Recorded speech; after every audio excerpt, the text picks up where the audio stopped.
اعوذ باللہ من الشیطان الرجیم بسم اللہ الرحمن الرحیم۔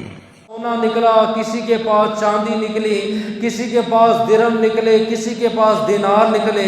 جب ڈاکو میرے پاس آئے، کہا اے لڑکے تیرے پاس بھی کچھ ہے؟ میں نے کہا دنیا بھر کا خزانہ میرے پاس ہے۔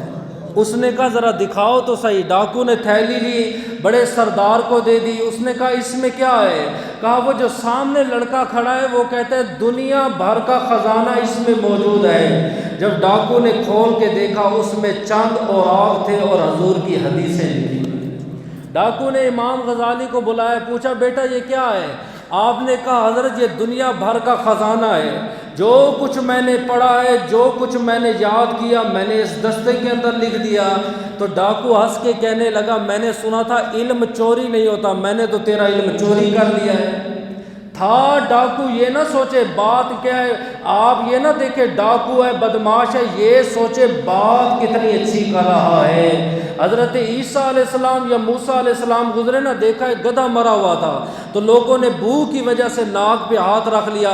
آپ نے فرمایا دیکھو اس کے دانت کتنے خوبصورت ہیں، یعنی خوبی کو دیکھنا چاہیے، یہ نہ سوچے اس میں خامیاں کتنی ہیں۔ تھا ڈاکو بات اتنی بڑی کی، کہا امام غزالی ہم نے سنا ہے کہ علم چوری نہیں ہوتا، لے تیرا علم تو میں نے چرا لیا۔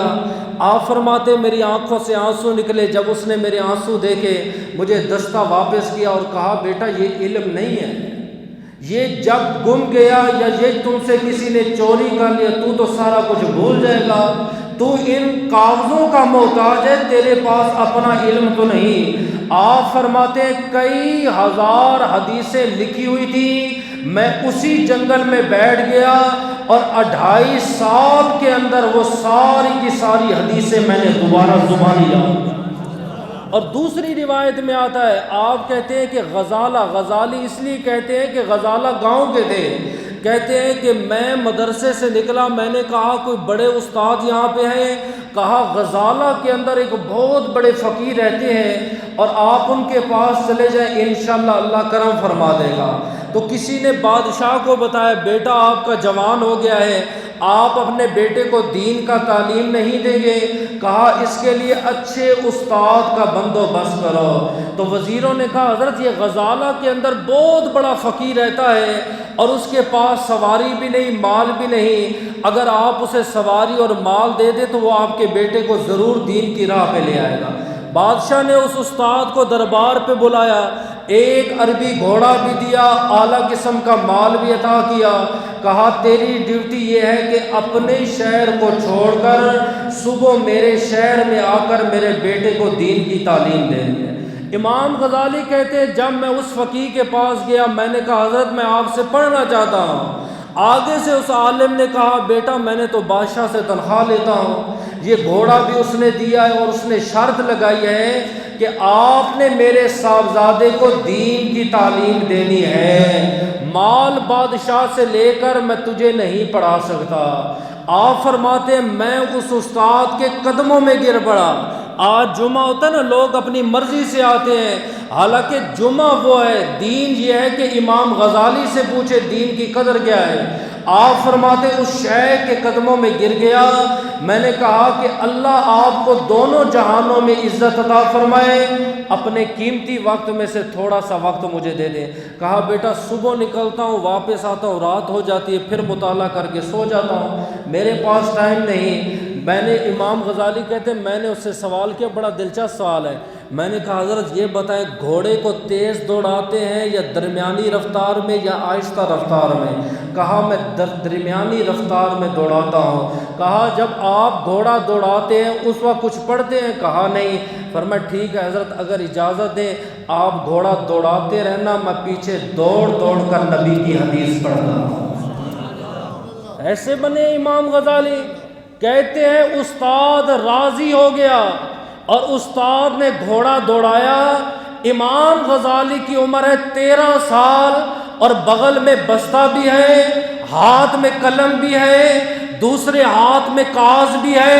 استاد گھوڑا دوڑاتا اور امام غزالی دوڑ دوڑ کے پڑھتے۔ جب 3 سال مکمل ہوئے استاد نے کہا بڑا دین کا شدائی ہے.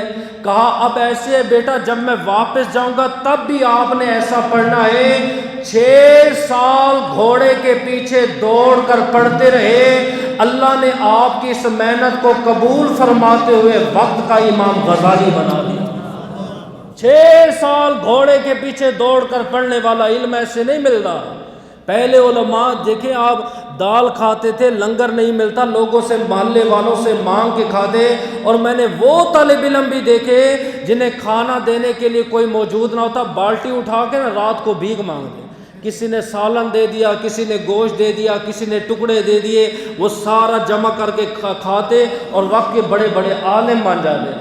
آج جن طلباء کو بیٹھے بٹھائے مل جاتا ہے ان کو قدر ہی نہیں دین کی سمجھ ہی نہیں، دین کی فکر ہی نہیں. ہم سے لوگ پوچھتے ہیں نا جی پرانے زمانے میں بڑے بڑے عالم ہوتے تھے، بڑے بڑے مجتہد ہوتے، اب کیوں نہیں ہے؟ میں نے کہا اب جو ہے نا دین میں سختی ختم ہو گئی، وہ محنت ہی نہیں رہی، وہ استاد ہی نہیں رہے. 6 سال گھوڑے کے پیچھے دوڑے، پڑھتے رہے، آپ عالم بعمل بن گئے. ایک دن راستے میں آ رہے تھے، نظام الدین بادشاہ کا وزیر کھڑا ہوا تو لڑکوں کا آپس میں مناظرہ ہو رہا تھا. امام غزالی گئے، آپ نے ایسے عظیم دلائل دیے کہ بادشاہ سن کے بڑا متاثر ہوا. اس نے جا کے بادشاہ کو بتایا ہمارے علاقے میں ایک نوجوان لڑکا آیا ہے، عمر تقریباً اس کی 17-18 سال ہے، اور جب کوئی اس سے سوال کرے قرآن سے لے کر فقہ تک ہر چیز کا جواب دیتا ہے. بادشاہ نے بہت بڑی محفل کروائی، بڑے بڑے علماء کو بلایا، بڑے بڑے شیخ آ گئے اور ساروں کو کہا کہ باری باری اپنا خطاب کرو. جب سب نے خطاب شروع کیا، آخر میں امام غزالی زماں آئے اور کہا کہ حضرت آپ خطاب کرو. جب آپ نے خطاب کیا تھا، خطاب تھوڑا لیکن ساروں سے جامع تھا. اس خطاب کو مد نظر رکھتے ہوئے آپ کو مدرسہ نظامیہ کا محتمم بنا دیا گیا، اور یہ وہ مدرسہ ہے جس سے غوث پاک پڑھے ہیں. جی، غوث پاک جس مدرسے سے پڑھے ہیں اس مدرسے کا صدر جو ہے وہ منتظم، اس کا نام امام غزالی زماں تھا.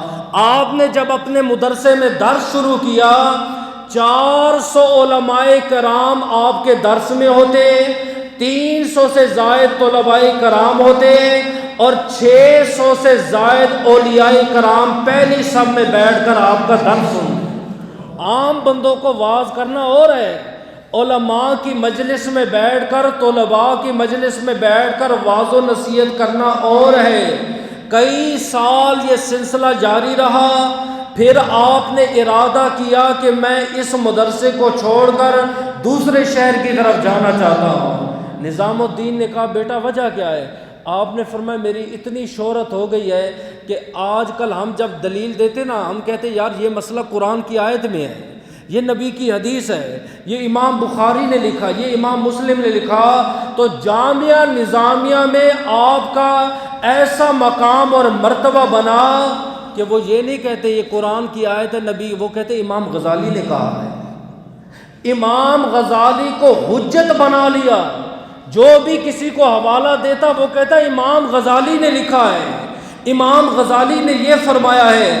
آپ نے فرمایا کہیں غرور اور تکبر نہ آ جائے، میں اس علاقے سے جانا چاہتا ہوں. آپ نے وہ علاقہ چھوڑا. 12 سال آپ در بدر پھرتے رہے، 12 سال آپ گھومتے رہے. اور ایک روایت میں آتا ہے کہ جب بادشاہ نے یہ مدرسہ نظامیہ بنایا تو بادشاہ نے وزیروں کو بھیجا جاؤ ذرا مدرسے میں دیکھو طالب علم کیسے ہے.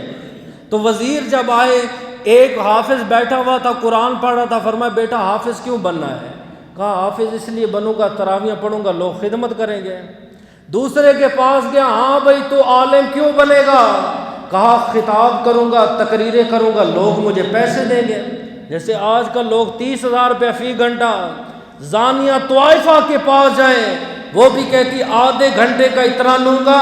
اور مفتی صاحب بھی کہتے ہیں کہ شان امام حسین پڑھنے کا میں اتنے پیسے لوں. اور دوسرے کے پاس گئے، ہاں بھائی تو قاری کیوں بن رہا ہے؟ کہا تجوید لوگوں کو پڑھاؤں گا، مال کماؤں گا. وزیر پریشان ہو کے بادشاہ کے پاس گیا، حضرت یہ تو بیڑا غرق ہو گیا. آپ نے مدرسہ بنایا تھا دین کے لیے، یہ تو سارے مولوی اپنے پیٹ کی خاطر پڑھ رہے ہیں۔ بادشاہ نے کہا آج رات میں خود جاؤں گا۔ رات کو گئے، دیکھا سیدنا امام غزالی بیٹھے ہوئے، ایک لڑکے کے پاس گئے، ہاں بھائی حافظ کیوں بن رہا ہے؟ کہا تراویاں پڑھا کے لوگ پیسے دیں گے۔ ہاں بھائی تو کیوں پڑھ رہا ہے؟ فرمایا نعتیں پڑھوں گا لوگ پیسے دیں گے، تلاوت کروں گا لوگ پیسے دیں گے۔ جب امام غزالی کے پاس بادشاہ نے کہا السلام علیکم، آپ نے جواب نہیں دیا۔ 3 مرتبہ اس نے سلام کیا، آپ نے جواب نہ دیا۔ کہا اے لڑکے تجھے سنائی نہیں دیتا بادشاہ وقت تجھے سلام کر رہا ہے؟ فرمایا تمہیں حضور کی حدیث نہیں پتا کہ عالم دین جب مطالعہ کر رہا ہو اس کو سلام کرنا جائز نہیں ہے؟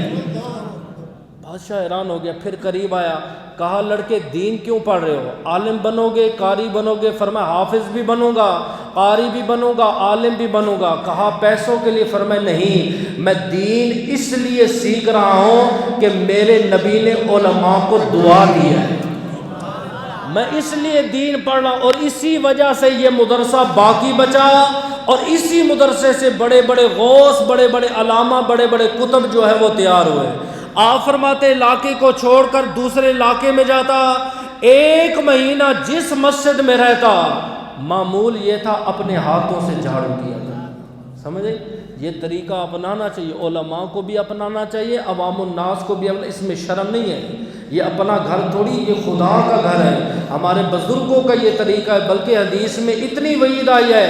آپ نے فرمایا مسجد کی صفائی نہیں ہوئی، اور وہ جو عورت تھی حبشی وہ کہاں گئی ہے؟ آقا کل رات اس کا وصال ہو گیا ہے۔ آپ نے فرمایا مجھے کیوں نہیں بتایا؟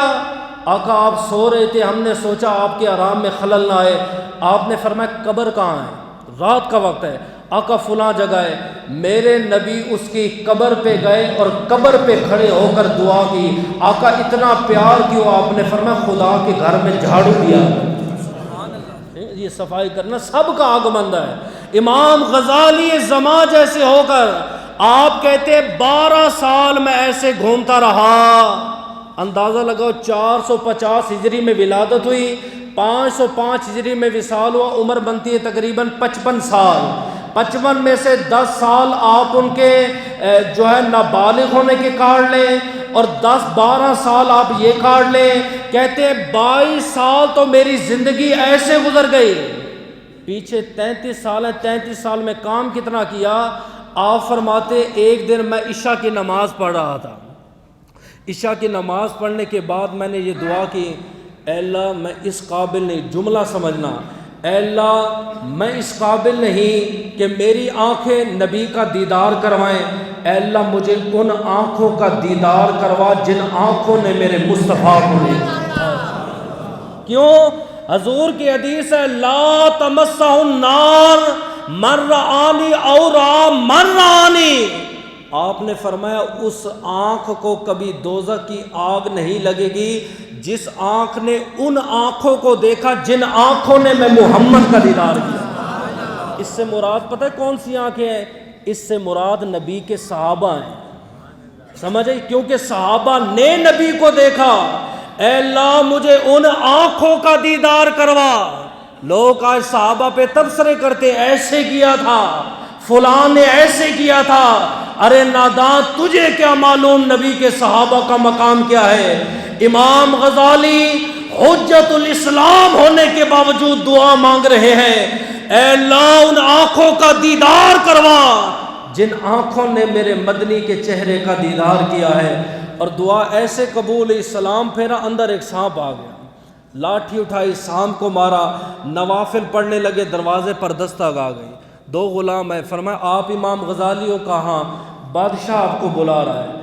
امام غزالی کہتے بجائے محل کے وہ مجھے جنگل کی طرف لے کے جانے لگے۔ میں نے کہا یہاں کیوں لے کے جا رہے ہو؟ کہا آپ پر قتل کا الزام ہے۔ بادشاہ نے کہا جنگل میں آؤ فیصلہ کرو۔ فرمایا فیصلہ تو بادشاہ کے دربار میں بھی ہو سکتا تھا۔ فرمایا نہیں، اس کے وارث جو ہیں وہ جنگل میں موجود ہیں۔ آپ فرماتے جنگل میں گیا، میں نے دیکھا سارے جنات وہاں پہ موجود ہیں۔ ایک جنات نے کہا حضرت اس نے میری بیوی کو قتل کیا ہے۔ آپ نے فرمایا میں نے زندگی میں کبھی مچھر کو نہیں مارا، میں اس کی بیوی کو کیا ماروں گا؟ کہا میں اور میری بیوی ہم نے سانپ کی شکل اختیار کی، اور شکل کیونکہ سانپ جنات میں یہ طاقت ہے وہ یہ صورت اپنا سکتا ہے۔ تو میری بیوی نے کہا کہ اندر کوئی عابد ہے، میں دیکھ کر آتی ہوں، اس کی زیارت کر کے آتی ہوں، کون ہے؟ جیسے ہی میری بیوی داخل ہوئی، اس نے لاٹھی اٹھا کے اس کے ٹکڑے ٹکڑے کر دیے۔ آگے بھی تو امام غزالی تھے، فرمایا نبی پاک کی حدیث ہے 5 جانوروں کو قتل کرو، ان میں سے ایک سانپ ہے، اور قصور میرا نہیں، جو انسان جیسی صورت اپناتا ہے اس صورت میں مر گیا، قیامت کے دن اسی فرقے میں اٹھے گا۔ اگر میرا جملہ آپ کو سمجھ آئے، جو انسان جیسی صورت بناتا ہے اس صورت میں مر گیا، قیامت کے دن اسی فرقے میں، سمجھ آئی ہے؟ آگئی ہے نا؟ میں خود سوچ لینا، اولاد آپ کی مسلمانوں کے صفوں میں ڈھونڈتی رہے گی، ہمیں پتہ ہے آپ کہیں اور ہوں گے۔ جس فرقے پہ انسان مرتا ہے اسی فرقے پہ اٹھایا جائے گا۔ آج کے جوان جو کڑے پہنتے ہیں، ہاتھوں میں انگوٹھیاں پہنتے ہیں، محرم میں سیاہ لباس پہنتے ہیں، ارے نادانو تم مر گئے، قیامت کے دن حضور اور حضور کے صحابہ کے دشمنوں کی صفوں میں، تم سنیت کے صفوں میں نہیں اٹھو گے۔ یہ میرا قول نہیں، یہ امام غزالی کا ہے۔ فرمایا نبی کی حدیث ہے، جو جس فرقے پہ مرتا ہے قیامت کے دن اسی فرقے میں اٹھایا جائے گا، میرا کوئی قصور نہیں۔ بادشاہ نے کہا جاؤ امام غزالی مسکرا پڑے۔ کہا حضرت آپ پہ قتل کا کیس ہے، بڑی مشکل سے جان بچی ہے، مسکرا کیوں رہے ہو؟ آپ نے فرمایا یہ سامنے جو جن کھڑا ہے نا، اس کی جو آنکھیں ہیں، ان آنکھوں نے محمد کا دیدار کیا اور میں نے اس آنکھ کا دیدار کیا۔ دعا ایسے قبول ہوئی آپ کی، سمجھ آئی؟ اب میں بتاتا ہوں غزالی کا مقام اور مرتبہ کیا ہے۔ میرے نبی نے حدیث بیان کی، قال النبی صلی اللہ علیہ وآلہ وسلم علماء امتی کا انبیاء بنی اسرائیل، میری امت کے علماء انبیاء بنی اسرائیل جیسے، او کما قال، جیسے نبی نے فرمایا۔ میں نہیں کہتا ہم نبی جیسے ہیں، جیسے نبی نے فرمایا۔ ان کی منشا کیا تھی، مرضی کیا تھی، اس کے کئی معنی ہو سکتے ہیں۔ او کما قال، جیسے میرے نبی نے فرمایا۔ یہ حدیث حضور نے بیان فرمائی۔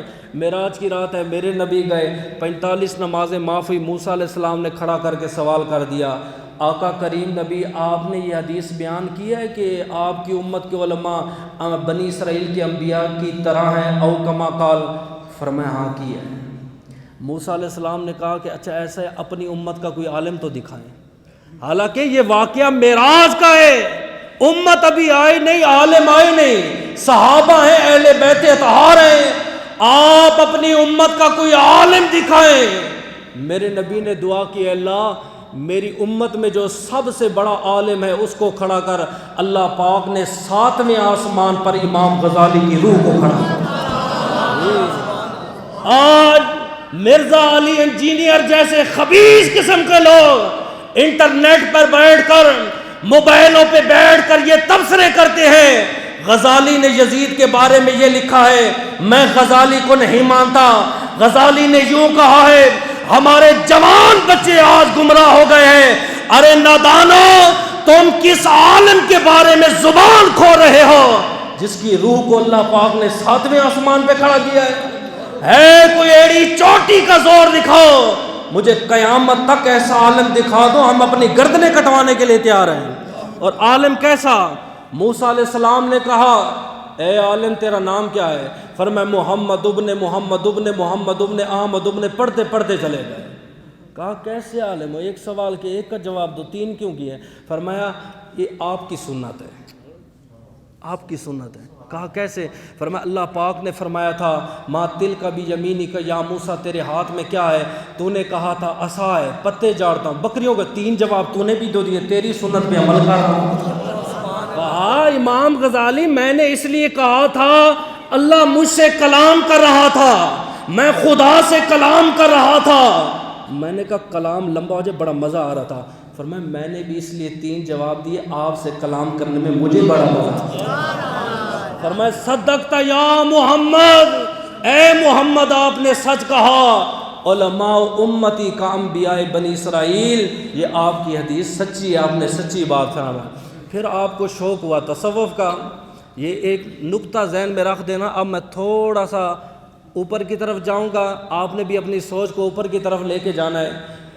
جب تک کوئی عالم اگر ولی نہیں تو اس روح کائنات میں کوئی ولی نہیں۔ یہ جملہ لکھ لو، جب تک کوئی بندہ عالم نہیں بنتا ولی نہیں ہو سکتا۔ میں کہتا ہوں لکھوا لو، عالم اگر ولی نہیں، کوئی دنیا میں ولی، یہ پہلی سیڑھی ہے۔ اگر کسی کو کہیں جی ناظرہ قرآن پڑھا ہے، جی پڑھا ہے، قاعدہ پڑھا ہے، وہ کہ نہیں پڑھا، ہو سکتا ہے بغیر قاعدے کے ناظرہ نہیں آتا۔ قرآن کو یاد کیے بغیر بندہ حافظ نہیں بنتا۔ علم شریعت پہلے ہے، علم طریقت دوسری سیڑھی ہے۔ جب تک بندہ عالم نہیں، یہ لاکھ پگ پہن کے بیٹھ جائے، یہ داڑھی رکھ کر اپنے باپ کی کرسی پر بیٹھ کے کہتا رہے میری بیعت کر، میں پیر ہوں، میں مرشد ہوں، ہو ہی نہیں سکتا۔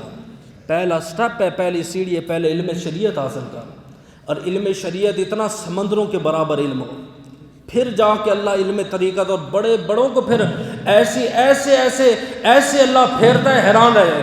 امام غزالی کہتے شوق کیوں ہوا مجھے؟ آپ کہتے ایک دن مسجد میں بیٹھ کر کتاب پڑھ رہا تھا، میرا بھائی احمد جس کا ذکر میں شروع میں کر چکا ہوں، تصوف میں اتنے آگے چلے گئے، کسی نے کہا احمد محمد کہاں ہے، یعنی امام غزالی کہاں ہے؟ فرمایا او میرا بھائی جو ہے نا مسجد میں خون میں بیٹھا ہے، خون میں ہے۔ وہ آدمی کہتا ہے میں مسجد میں دیکھا امام غزالی کتاب پڑھ رہے ہیں، بھائی کہتا ہے خون میں ہے۔ آپ کہتے مجھے لگا شاید سننے میں غالتا، 3 بار گیا، احمد محمد کہاں ہے؟ فرمایا محمد خون میں ہے۔ کہتا ہے میں امام غزالی کے پاس آ کے بیٹھ گیا۔ امام غزالی نے کہا کیوں پریشان ہو؟ کہا آپ کے بھائی سے آپ کا پوچھتا ہوں کہاں ہے، وہ کہتے خون میں ہے، آپ کتاب پڑھ رہے ہیں۔ آپ مسکرا پڑے، فرمایا میرے بھائی نے سچ کہا ہے، کتاب میں باب الحیض پڑھ رہا ہوں اس لیے میں خون کے اندر۔ سمجھ آئی ہے؟ یہ آپ کی ابھی سمجھ میں نے اس لیے کہا ہے سوچ تھوڑی بڑھاؤ، آگے لے چلتا ہوں۔ امام غزالی گھر میں آئے، اما حضور یہ احمد بڑی توجہ طلب بات ہے، بڑی توجہ طلب کر، سب تو سب توجہ کرو۔ احمد جو ہے میرے پیچھے نماز نہیں پڑھتا۔ نمازی گلا کرتے ہیں یار تیرے پیچھے سارے جمعہ پڑھتے نماز، تیرا بھائی تو تیرے پیچھے نماز نہیں پڑھتا، تو اسے کو مہربانی کرے میری ماں نے کہا احمد کیوں نہیں پڑھتا؟ کہا اما حضور یہ مولوی ہیں پتہ نہیں شروع ہو جاتے ہیں، ان کی توجہ نہیں ہوتی۔ کہا میری توجہ پوری ہوتی ہے، پڑھو تو صحیح۔ کہا انشاءاللہ کل سے پڑھوں گا۔ امام غزالی مصلی پر کھڑے، اللہ اکبر، پیچھے احمد کھڑا ہوا، صوفی ہے، یہ آج کا صوفی نہیں جیب بھرنے والا، یہ وہ صوفی نہیں جو تجھے علماء کے خلاف کرتا ہے، یہ وہ صوفی ہے جس نے اللہ اکبر کی صدا لگائی۔ پہلی رکعت پڑھی، السلام علیکم، پیچھے کھڑے ہو کر اپنی پڑھی۔ امام غزالی گھر گئے، اما حضور آج اس نے میری ناک کٹوا دی۔ کیا ہوا بیٹا؟ فرمایا اما پہلے تو پڑھتا نہیں تھا، چلو جان چھوٹی، اب ایک رکعت پڑھ کے توڑ دیتا ہے۔ ہائے ہائے خدا جانتا ہے، سنیے جواب سنو، تم نے بھی مرشد بنائے، ہم سنو۔ ماں نے کہا احمد ایسا کیوں کیا؟ فرمایا اما غزالی سے پوچھو، پہلی رکعت میں توجہ خدا پر تھی، دوسری پر ہٹی، میں ہٹ گیا۔ میں نے کہا قاری صاحب شکر ہے ہمارے صوفی نہیں ہیں، نہیں تو اماموں کی تو شامت آ جانے تھی۔ امام صاحب تیری توجہ ہے تو ہے کہاں ہے؟ یہ تو آپ کے پاس یہ علم نہیں تو ہمارے مزے لگے ہوئے ہیں، جے آپ میں کوئی صوفی ہوتا تو ہمارے تو بیڑے غرق ہو جاتے۔ ماں نے کیا جواب دیا؟ ماں تو ماں ہوتی ہے نا، ایک صوفی ہے دوسرا عالم۔ فرمایا تم دونوں میرے قابل نہیں ہو۔ ایک کا عالم یہ ہے کہ نبی دعا کر رہے ہیں 7ویں آسمان پہ روح کھڑی ہو رہی ہے، دوسرے کا عالم یہ ہے بیٹھا کہاں ہوتا ہے دلوں کے احوال جانتا ہے۔ ماں کہتی دونوں میرے قابل نہیں ہو۔ پوچھا اماں کیوں؟ فرمایا اس کی توجہ خدا پر نہیں تھی، تیری توجہ بھی تو اس پر تھی، تیری توجہ بھی تو نبی پہ نہیں تھی نا، تیری توجہ اگر خدا پر ہوتی تجھے یہ نظر نہ آتا، تیری توجہ خدا سے ہٹ کر بھائی پر تھی۔ پوچھا غزالی تیری توجہ کہاں تھی؟ فرمایا اماں فقہ کی کتاب پڑھ رہا تھا، میری توجہ بابا جی کا عمل کیا ہے یہ آپ پیروں میں دیکھنا، میری مجبوری ہے کھینچنا، مجھے کوئی ان سے بغض نہیں ہے، دشمنی نہیں ہے، نہ میری ان کی لین ایک جیسی ہے، لیکن آپ کی اصلاح کے لیے، کیونکہ میں نے قیامت کے دن آپ کا بھی حساب دینا ہے، کیا سیکھا کیا سکھایا۔ اس بزرگ کا کام کیا ہے، عمل کیا ہے کہ اتنا بڑا طریقت میں نام اور مرتبہ ہے، فرمایا اس کا عمل یہ ہے رات کو تہجد پڑھتا ہے، تہجد سے لے کر صبح تک مسجد میں جھاڑو دیا کرتا ہے۔ پوچھ اپنے پیر سے حضرت تو نے بھی کبھی یہ عمل کیا ہے؟ تو نے بھی خدا کے گھر کو پاک اور صاف کیا ہے؟ امام غزالی کہتے علم شریعت تھا نا، غرور تھا، تکبر تھا، حالانکہ بڑا بجتا رہا۔ علم طریقت سیکھنے کے لیے میں کہ یار کوئی یہ نہ دیکھے مرکزی مسجد کا خطیب غزالی زماں چھوٹی مسجد والے کے پاس چلا جائے، بےزتی ہوگی، رات کو جاؤں گا۔ کہتے میں رات کو گیا، میں نے سلام کیا، فرمایا غزالی دن کو آنا۔ میں بڑا پریشان ہو گیا، میں کہ نہیں حضرت میرے پاس ٹائم نہیں ہے۔ فرمایا بیٹا یہ جو غرور ہے نا، علم شریعت طریقت کے لیے شرط یہ اس غرور کو ختم کرو۔ جس نے غرور کو مار دیا وہ علم طریقت کی منزل پر چلنے لگ گیا۔ آپ کہتے بابا پڑھانا ہے، پڑھانی تو میں نہیں آتا۔ کہتے میں چلا گیا، 3-4 دن سوچتا رہا، پھر کہا یار چلا جاتا ہوں۔ کہا میں دن کو آیا، میں نے کہا حضرت مجھے کوئی سبق دو۔ اللہ، حضرت کوئی سبق دو۔ فرمایا غزالی جبہ اتار دے، یہ اچھا لباس اتار دے، تصوف کا ٹاڑ کا لباس پہن، صوفیاء کا، یہ نہیں کہ سردی میں بچانے کے لیے یہ موٹا تے گرمی میں پتلا، ٹاٹ کا لباس پہن۔ 3 سال میں ٹاٹ کا لباس پہنے پھرتا رہا۔ ارے ان کے ہاتھوں میں ہاتھ دینے والے جن کے کاٹن کے کپڑے ہیں، جب تک وہ ٹشو ہاتھ میں نہ پکڑے تجھے سلام ہی نہیں کرتے۔ تو نے ان کو مرشد بنا لیا، تو نے ہمیں بھی برا بلا کہا، مولوی کیا جانے شریعت، مولوی کیا جانے طریقت۔ اے ہم ہی نے تو بتایا طریقت کیا ہے، ہم نے تو پڑھا، ان کو تو کتاب بھی نہیں آتی۔ یہ میں برے لوگوں کے لیے کہہ رہا ہوں، نیک نہیں، ورنہ میں خود بھی ایک پیر کا مرید ہوں، کامل کا مرید ہوں، سمجھے؟ کہتے ہیں اس وقت تک مرید کامل نہیں ہوتا جب تک وہ یہ یقین نہ کر لے کہ میرا پیر سارے دا پیر ہے۔ اس وقت تک مرید بھی کامل نہیں ہوتا۔ کہا 3 سال میں نے فقیری کا لباس پہنا، 3 سال بعد آیا، حضرت کوئی سبق دو۔ فرمایا فرض نماز پڑھائی کر۔ جملہ سمجھنا قاری صاحب، فرض نماز پڑھا کے دعا نہیں مانگنی، کیا کرنا ہے؟ فرمایا جو تیرے پیچھے نماز پڑھتے ہیں نا ان کے جوتے سیدھا کیے۔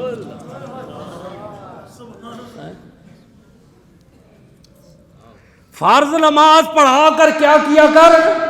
نمازیوں کے پیر صاحب کو پوچھو، پیر صاحب تسی کدی جوتی چکی ہے؟ اپنے کدھر جی باہر ملک جاتے ہیں جناب، ان کو تو کوئی اب بیگ اٹھانے والا بھی نہیں ہوتا، ان کی حالت کیا بتائے۔ لیکن یاد رہے جو کامل ہیں ان کے بارے میں نہیں، یہ اکثر نہ، میں نے آپ کو 70% فراڈی، بد عقیدہ، بے عقیدہ پھیلانے والے، اور تمہارے اس ایریا میں پنڈی میں یہ زیادہ پائے جاتے ہیں، جس کے سینے میں ہاتھ رکھو بغض امیر معاویہ ہے۔ کیوں تجھے شرم نہیں آتی؟ حضور کے صحابی کے بارے میں، اے ہمارے بزرگ سے کسی نے پوچھا کہ امیر معاویہ کے بارے میں کیا عقیدہ ہے غوث پاک؟ آپ فرماتے ہیں غوث پاک نے فرمایا امیر معاویہ گھوڑے پہ بیٹھ جائے نا تو اس کے ٹاپ اور سم سے مٹی اڑ کے میرے ناک پہ لگ جائے، مجھے جنت میں جانے سے کوئی نہیں روکے۔ قادریوں کا پیشوا، قادریوں کا پیروں کا پیر کہہ رہا ہے، تیرا پیر کہتا ہے میں قادری ہوں، اور مخالف اس قادری کی کر رہا ہے جس نے ساری زندگی صحابہ کی عظمت کے گن گائے، تو نے ان کے پیچھے نمازیں بھی پڑھی ہے، تو نے ان کے ہاتھوں میں ہاتھ دیا ہے، انشاءاللہ وہ بھی جہنم میں جائے گا، تو بھی جہنم میں جائے گا۔ اس دن پتہ چلے گا اہل سنت سچ کہتے تھے۔ کہا 3 سال میں نے اپنے نمازیوں کے جوتے سیدھے کیے۔ نمازی کہتے تھے حضرت ایسا نہ کرو، ایسا کام نہ کرو۔ کہتے 6 سال بعد آیا، میں نے کہا بابا کوئی اور سبق؟ فرمایا سامنے جو مسجد میں کنواں ہے نا، روز ڈول نکال، جو بوڑھے جو نمازی ہیں ان کو وضو کروایا کر۔ 9 سال 3 سال میں وضو کرواتا رہا۔ 10واں سال شروع ہوا، آپ فرماتے ہیں وہ بابا خود آ گیا، کہا غزالی مجھے بھی وضو کرواؤ۔ اس نے کہتے میں نے پانی ڈالا، اس نے ڈول کو ٹھوکر ماری، پانی گرا دیا، پھر کیا، پھر ٹھوکر ماری، پھر کیا، میرے کپڑے گندے ہو گئے۔ کہتے 7 کے 11 مرتبہ اس شیخ نے میرے ڈول کو بار بار گرایا، آپ فرماتے میں یہی کہتا کوئی بات نہیں، خیر کوئی بات نہیں. کہتے میرے شیخ مسکرا پڑے، فرمائے غزالی اب تو طریقت میں آ چکا ہے، سن دنیا مجھے بھول جائے گی لیکن قیامت تک ممبروں پر غزالی تیرے گیت گاؤں گا. علم طریقت کتنا ملا، آگے بڑا پیارا درس دیا ہے. آپ فرماتے پہلے لیول اتنا اونچا تھا فرشتوں کی باتیں کر دے، آپ کو جب طریقت ملی اب لیول کتنا نیچے آیا. فرمایا 5 چیزیں کتے سے سیکھو. حضرت کون سی؟ آپ نے فرمایا مالک کتے کو روٹی نہیں دیتا، بھوکا مر جاتا ہے، مالک کا دروازہ نہیں چھوڑتا. اے انسان جس رب نے تجھے 30 سال تک پالا ہے، آج تیرے گھر میں چولہا نہیں جلا، مت کر اس کے گلے شکوے.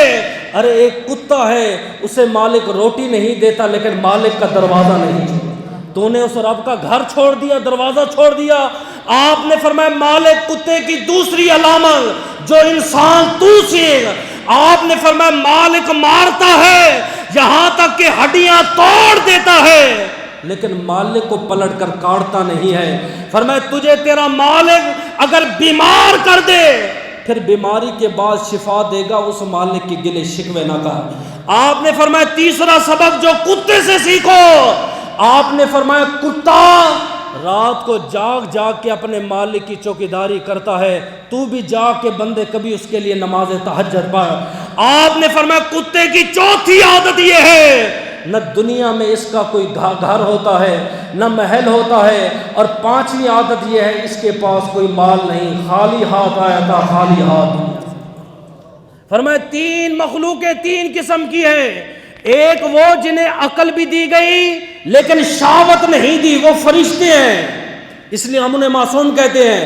دوسری وہ مخلوق جسے اللہ نے عقل نہیں دی شہوت دی ہے، وہ جانور ہیں. تیسری وہ مخلوق جسے اللہ نے عقل بھی دی ہے اور شہوت بھی دی ہے، وہ انسان ہے. اگر انسان عقل اور شہوت کا صحیح استعمال کرے اس جیسا اس روح کائنات میں عظیم آدمی نہیں. اب میں آپ کی کتاب کی ایک جھلک دے دوں، یہ آپ کو توجہ جس طرف دکھانی تھی.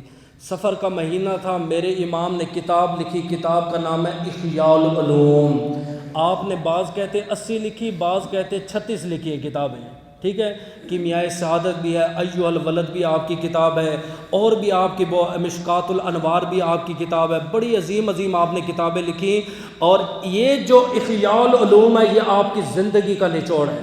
شاذلی سنسے کے جتنے بزرگ گزرے انہیں اس وقت تک خلافت نہیں ملتی تھی جب تک وہ احیاء العلوم کا مطالعہ نہ کر لیں. اور بعض بزرگ کہتے ہیں کہ احیاء العلوم کے بارے میں لکھا ایک بندے نے اس زمانے میں اس کتاب کی مخالفت کی، حضرت نے اس کو رات کو آ کے خواب میں کوڑے مارے. جب اس کا وصال ہوا غسل دیا گیا، جسم پر اس وقت بھی نشان موجود تھے. اور اسی احیاء العلوم کا ایک مسئلہ سنا دوں، آپ کو کوئی نہیں مانے گا، جب کتاب کا حوالہ دیں گے پھر مانیں. لکھا ہوا ہے جو باپ داڑھی کٹواتا ہے یا مڈواتا ہے وہ اپنی بیٹی کا نکاح میں گواہ نہیں بن سکتا. جب کسی مولوی سے پوچھے لکھا ہے، وہ کہیں گے کہیں نہیں ہے. جب کہیں گے احیاء العلوم ہم آپ کو نکال کے دینے والے ہیں، سمجھ آئی. تو آج لوگ بڑی بڑی باتیں کرتے یہ احیاء العلوم ہے. ایک بزرگ ہے ابن عربی، جب بھی کعبے میں جاتے کعبے کے سامنے بیٹھ کر احیاء العلوم کی تلاوت کرتے. جب آپ کا وصال ہونے لگا کسی نے کہا حضرت آپ کا جنازہ کون پڑھائے گا؟ آپ فرماتے میرا جنازہ وہ پڑھائے جس نے 20 مرتبہ احیاء العلوم کا مطالعہ کیا ہو. عربی میں بھی ہے، فارسی میں بھی ہے، اردو میں بھی ہے. اسے ضرور رکھے اردو میں، اس کا مطالعہ بھی کریں. اور آخری چھوٹا سا ایک میسیج ہے، امام غزالی نے اپنے طالب علموں کو ایک چھوٹا سا سبق دیا تھا. کسی نے کہا حضرت ہم دعا مانگتے تھے دعا قبول نہیں آتی. آپ نے فرمایا دعا کا طریقہ یہ ہے، سب سے پہلے اللہ کی حمد بیان کرو، اس کے بعد نبی پر درود پڑھو. یہ طریقہ آپ نے کبھی نہیں دیکھا ہوگا. پہلے اللہ کی حمد، جبکہ ہم پہلے درود سے شروع کرتے ہیں. پہلے اللہ کی حمد، اس کے بعد نبی پہ درود، اس کے بعد جو دعا مانگنی ہے 7 مرتبہ اللہ سے مانگو، پھر آخر میں پھر اللہ کی حمد، پھر نبی پر درود پڑھو. کیوں؟ فرمایا جب حمد ہو جائے نبی پر درود ہو جائے جو دعا مانگو درود کے صدقے اللہ ہر دعا قبول کرے. وآخر دعوانا الحمدللہ.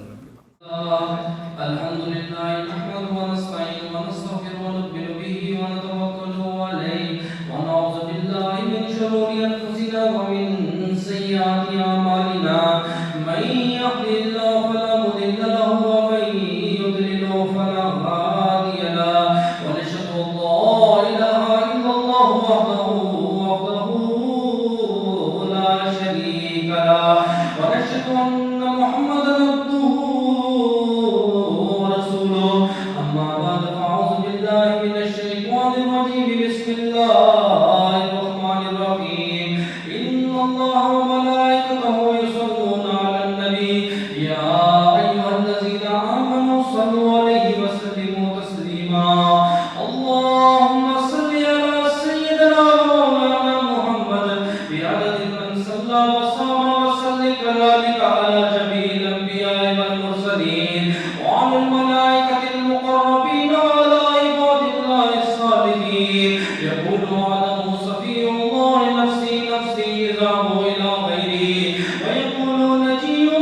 ذهبوا إلى غيره ويقول عيسى والله نفسي نفسي ذهبوا إلى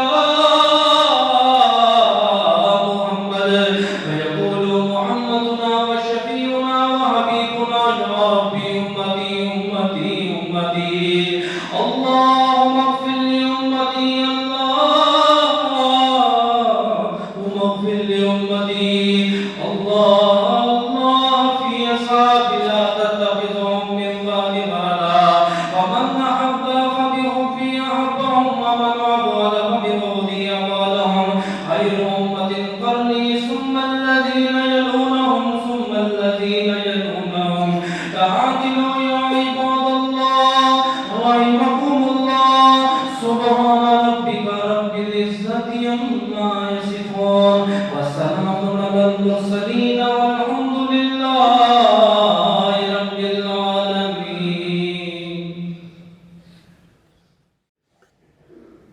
الحمد لوليه والصلاة على نبيه والوصل والفصل والعدل والعزم والنزم بالجلم بوحدته بكبريائه وبسلطان وبإعلام وبإيمان وبيان في فرقان وحده لا شريك له وحده لا شريك له بوحدة واحدة بوحدة واحدة بوحدة وحيدا واحدا بلا مدد وجدد ونصب ووصف في الكمال لا شريك له ولا نذير له ولا مثل له ولا مثال له ولا مثيل له ولا مقارن له ولا مقادم له ولا مفعل له ولا جلد بلد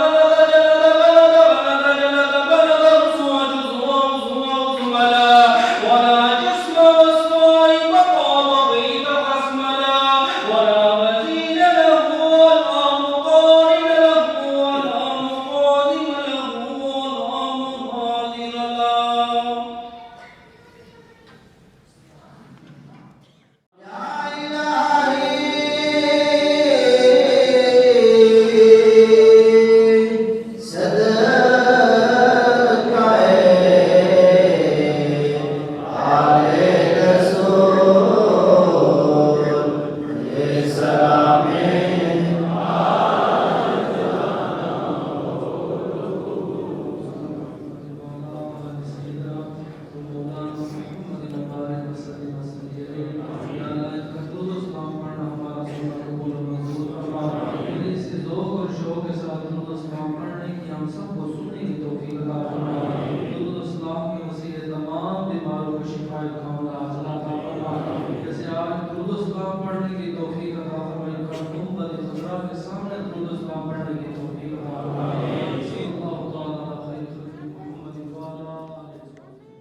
ٹھیک ہے ٹھیک ہے صحت مبارک ٹھیک ہے آپ ناغے بڑے کرتے ہیں انشاءاللہ نہیں ہوگی